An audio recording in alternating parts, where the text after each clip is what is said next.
to our today's show. I'm your host Jalda Wanjiko, and with me in studio I have some guests.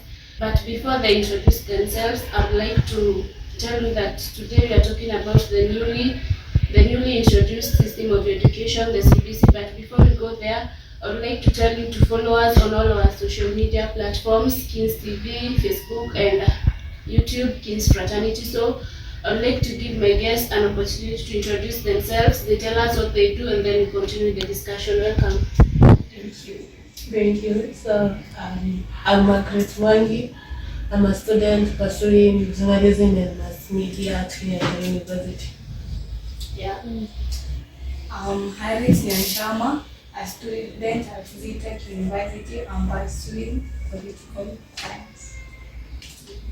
Okay, I'm Irina Njala. I'm a student at Kenyatta University pursuing mass comm. So thank you for accepting our request to come here. We know it's not easy that you tell a person we want you to come to our studio, we discuss something, and then they come.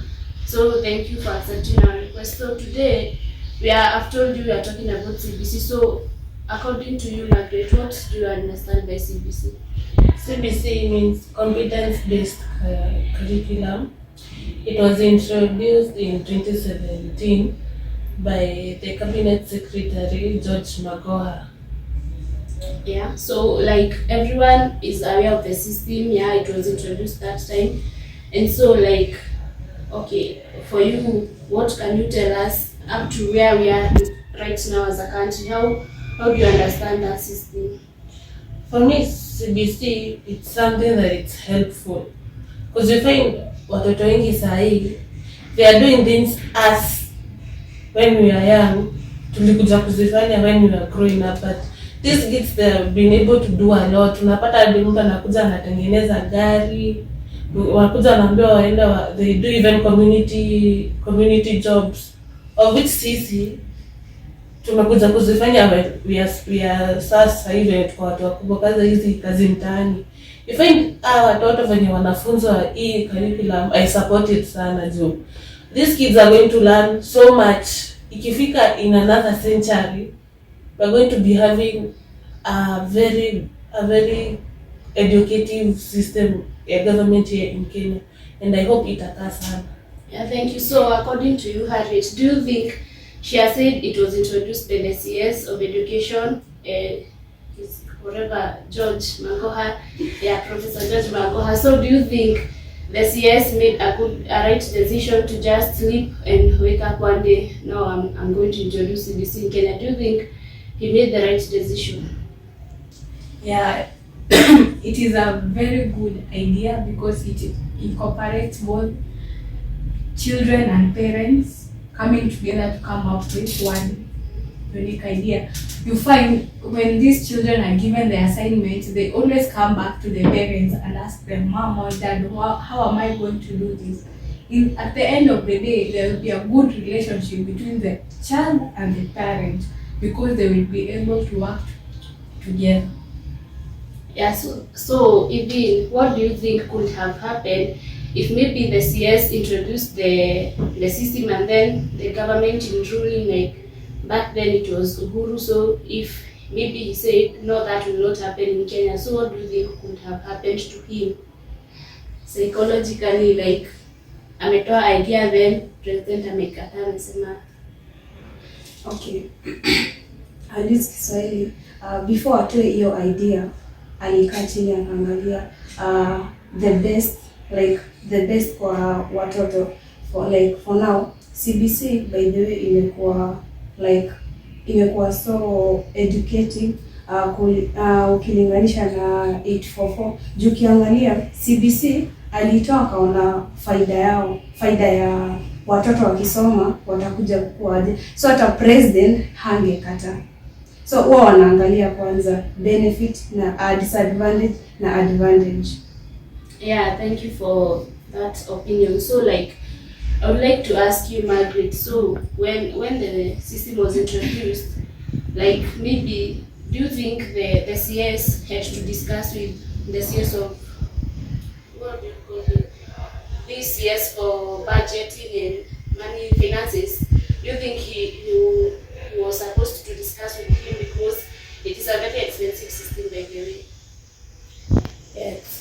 Yes, lazima they come together, they discuss. Amekuja ameintroduce the competence based curriculum, amekuja imeletwa, and obviously system inataka funding. So waliketi chini wakaona is obvious ikipitishwa na the president, hizi vitu zingine zinakujanga hand in hand, because like sasa mtu wa budget wakuja waketi wapange watengenga na Nazima Sharia, also the head of also education.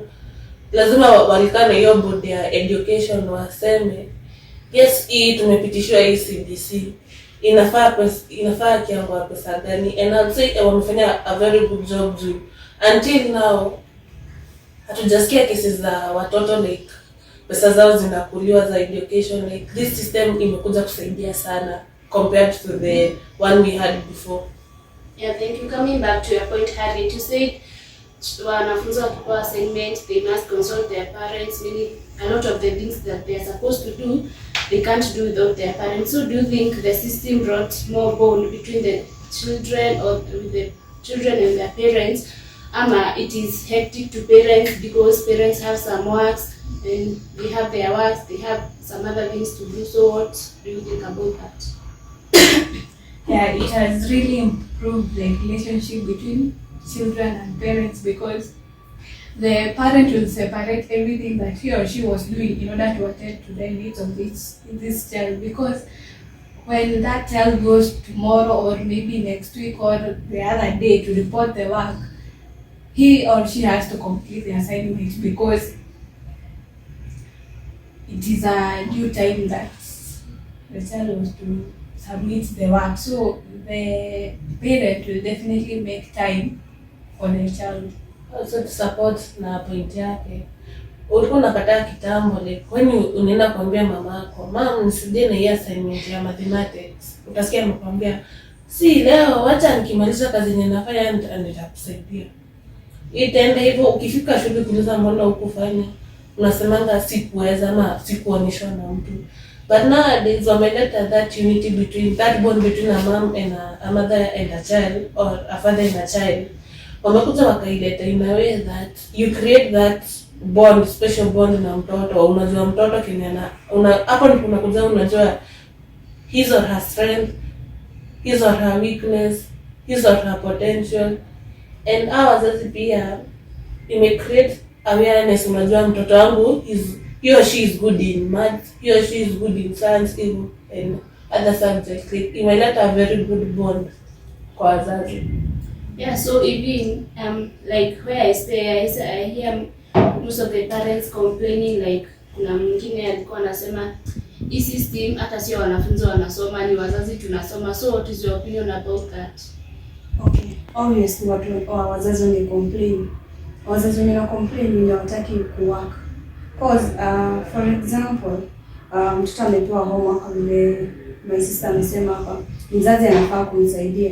So najua mzazi mwalimu anatarajia mzazi anajua mu. So mtoto ataenda mzazi amuexplainie unafaa kufanya hii, unafanya hii, unafanya hii. Juu mzazi hataki kuchoka, so utasikia anasema si watoto wanasoma, ni sisi tunasoma. Lakini ukiangalia mzazi mwenye ako like amechukua majukumu yake, haizi complain. Yeah, because also let me add something on that. It's time wazazi wa create it time, not just saying umepeleka mtoto wa shule but unamsaidia kweli. Unajaribu kujua mtoto wangu anakuanga good at what, mtoto wangu anaweza kufanya which and which, my kid is he or she able to do this and that.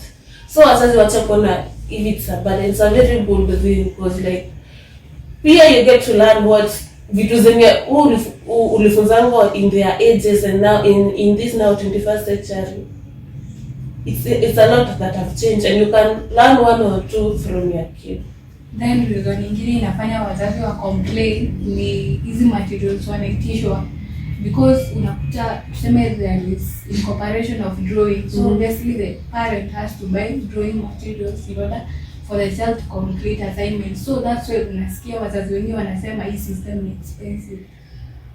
So according to you, Do you think this system is too much expensive for parents to afford, ama it's fair? It's slightly fair to the parents who can afford, because we have two distinct groups. There are those who are vulnerable and there are those who are capable of providing the materials. Now you see, you have said it's slightly fair for parents who can afford. Like an example, I have a niece.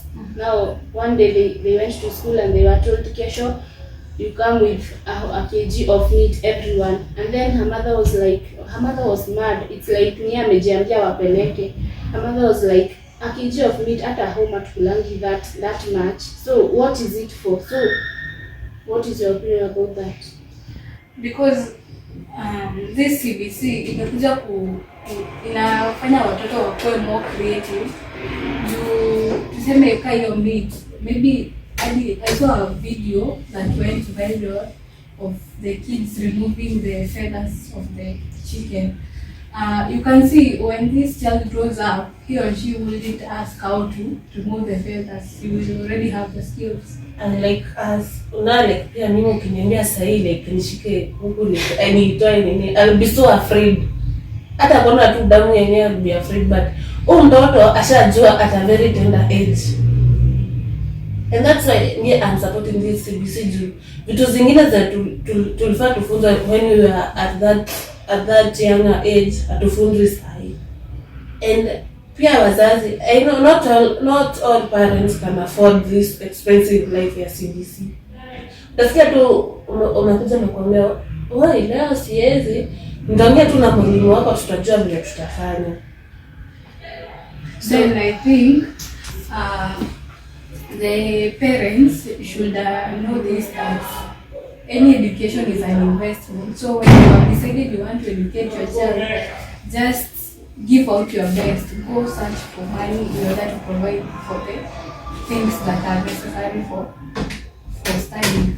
And the government should also subsidize these products. Examples, the books, the drawings, everything. They should make them cheaper in order for the ones who cannot afford them to be able at least to satisfy the child's want.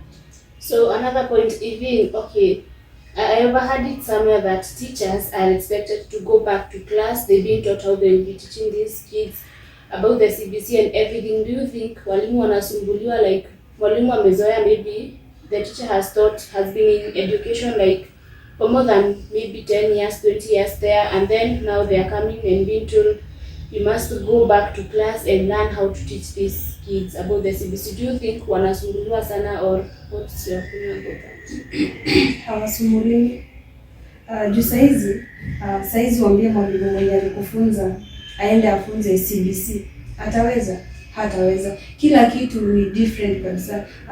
Kama niliona video fulani watoto wanafunzwa kuswim. Unapata mwalimu hajui kuswim. So before akuje kufunza mwalimu huyu mtoto ajue kuswim, anafaa kuenda wapi? Anafaa kuenda afunzwe kuswim, ndio baadaye hata akuja kufunza huyu mtoto anaelewa. Juu mtoto ukimfunza kitu huwa anashika chenye umemfunza.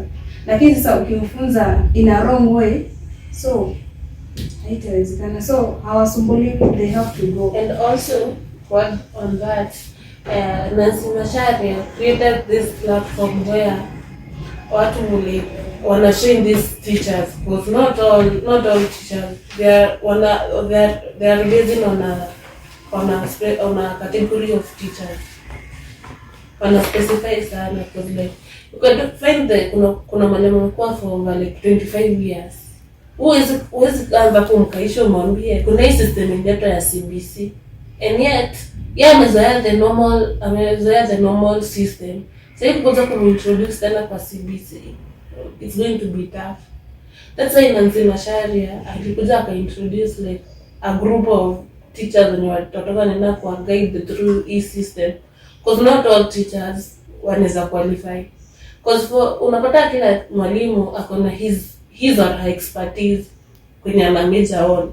Ukikuja kumwambia CBC ilikuja, atachukulia negatively. So like walimu pia kwa ni kibarua, because not all of them wana qualify.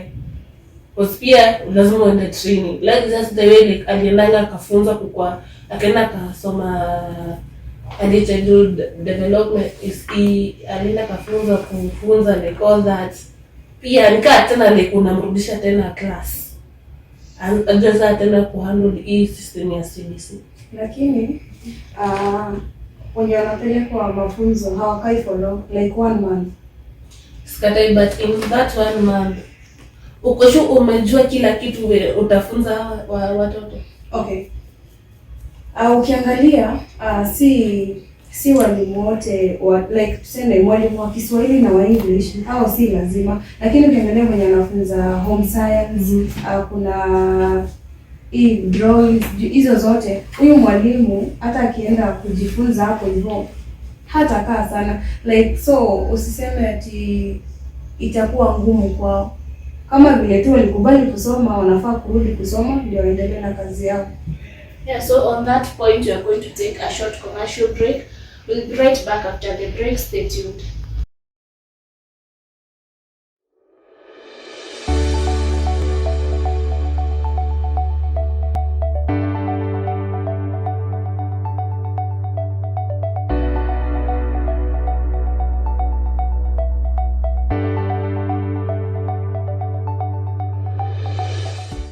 Welcome back, this is Kings TV, and don't forget to drop your comments over here. My SMS number is 22488. I'll read them out when the show will be almost over. So let's continue the discussion. So even we are talking about that system now, what are the advantages that you have seen with the system? Advantages mimi nimeona at least for now like students they can take care of themselves. Ukiacha mtoto atajipikia, atafanya anything, They are being responsible. yeah, like vitu kama hizo. Yeah, another advantage, Harriet. They have massive skills. They have known how to relate with other people. Yes. Yeah. For me, interaction with parents, that's the most important thing in CBC. The parents and the kids are the bond. Yeah, so that those are just few advantages, but the advantages are many, I believe, because like now maybe a kid can be able to cook, because like what do we call them? I won't call them whatever. The household, let me say the household. Like so kwa unapata mtoto, she does nothing. Their work is just staying there, watching movies and eating, sleeping. They don't do chores. But by this system, they can be able to maybe wash the utensils and do some of those chores. And that's why we are embracing it, because like as in our days, ulikuwa unapatana hadi ukiwa class 6, 8. But the way you see that the kamam and the kababa of the you have ulikuwa bado you have been so much baby, but nowadays unapata hadi like mtoto like ako grade 4, grade 5, say anafanya vitu wewe ulikuja kufanya when you are already grown up. That's why for me I support, because like inakufunza responsibility at a very tender age before so like you become not the tough times of life. Yeah, so as we all know, everything that has an advantage must have a disadvantage. So what are the disadvantages that maybe you have seen about this CBC, Harriet? Inadequate funds. Yeah. The funds are not enough to cater for the whole system. Then there is also inadequate personnel. You find we have few people who are literate about the system. Yeah, another disadvantage. Another disadvantage vitu zenye walimu wanaitisha, si kila mzazi anaweza afford. Yeah. Yeah. Like sasa ukiangalia tuseme not in towns, wazazi wengi wako huko in rural area. Mzazi maybe nimesikia ati mzazi anaitishwa pombe, especially grade 6. Sasa uniambie wewe mzazi ataenda, unajua most huko ndani unajua mambo na changa vitu kama hizo. Wewe mzazi atatoa pia pesa aende ati anavaa hiyo stuff wameitishwa. So funds is the major issue here. The finances, Yeah. the major stuff here. Another disadvantage. Okay, for me pia to add on what my colleagues have said here, like kuitisha like mtoto sahi pombe at this age, like I know some parents, like not all parents can agree. I know there are some parents who are like mbona wanaandika tupeane mpe mtoto pombe, and I know obvious alcohol is si poa. Zama unafunza pia, like they are trying also to have a moral decay also, because like you have lived in this society where like you are growing up ukiambiwa bezo ukifanya hivi na kijana this and this will happen, ukienda ucheze hivi na hivi utaenda uanguke. For me now, like they are trying to bring something like a moral decay in a way. Yeah, so there was another major point of concern that I came up with. Now you find that maybe the kids are being asked to go with something, and you find yourself in a situation whereby you cannot provide that whatever they are being asked for, you as a parent. Now your kid anaforcwa tu aende tu bila, but at the other part of the story, they say those practicals that they are doing there at school, they are being added, they don't look to their results, something like that. So they say when your kid is not doing the practical, I don't know, the marks will not be added or anything. So what is your opinion about that? Almost kwa hiyo point ya nasema ni mtoto anaitisha pombe. I don't say any marks there. Okay, so unataka kufunza mtoto akikuyu as in like the effects of drinking, but drinking and adding marks to the child, it does not add up. But there are some things they are being asked, like maybe they are today, maybe the lesson of today they are practicing, they are being taught how to maybe to kushona.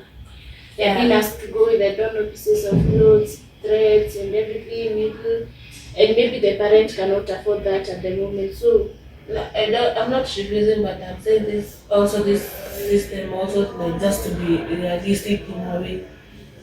Not all parents are equal. So Harriet, what do you think about this other point? They say, okay, your kid must be there cooking, you take her a video, a picture and everything, and then you send to the teacher. What if you stay in maybe a single room house and then confusion is everywhere? So how will that happen? Maybe you don't have a kitchen. That the position, like the structure of a single room, everything is there, bed, kitchen, bathroom, zote ziko hapo. So what is your opinion about that? That is invasion of privacy, because when you tell someone to send a video of his or her house, what does that mean? It means you're invading his or her privacy. And not everyone can afford a house with a kitchen. Yeah, with a lavish, well-furnished house. So I think they should do all these things in school. Then about the point that my colleague has said of being mnashona, mnapika, mnafanya, I think they should sit down, they observe the child, they see this child is good at cooking, this one is good at kushona, this one is also good at maybe farming, and then they focus on what this child loves the most. So in order to ensure this child grows with skills that he or she enjoys doing. So that is nice. And what is your general view about the system? Just in general, in everything, in finances, in everything, what is the general view? Mimi naweza sema acha tukubali matokeo. Yeah, we just accept the system is there and it is not collapsing anytime soon. Let's just hope for the best. Yeah, we hope for the best. Yeah, in your opinion. Okay, it's a good system, but whenever there is some things going wrong behind the scenes, we should criticize it. Yeah, so we have a lot to say about CBC, but we are almost coming to the end of the show. But before I end the show, there are some comments coming in here. I can read them out to you. Steve kutoka Kayole anasema show iko lit. Jane from Kiambu, the discussion is good. Mary from anasema kwenye natoka, the discussion anasema tuko sawa. Masi from Kikuyu anasema the show is awesome, and some others here are saying you have made them understand why the CBC is there and why it should continue being there. And so comments zimetumwa mingi, we can't read them at this moment all, but if you sent your comment here, just know it imetufikia na tumeiona. Thank you for staying tuned to our show until then. This is your host Jelda Wanjiku, and I would like to tell you to follow us on all our social media platforms, Kings TV, Facebook, and Kings Fraternity YouTube. So until next time, bye bye.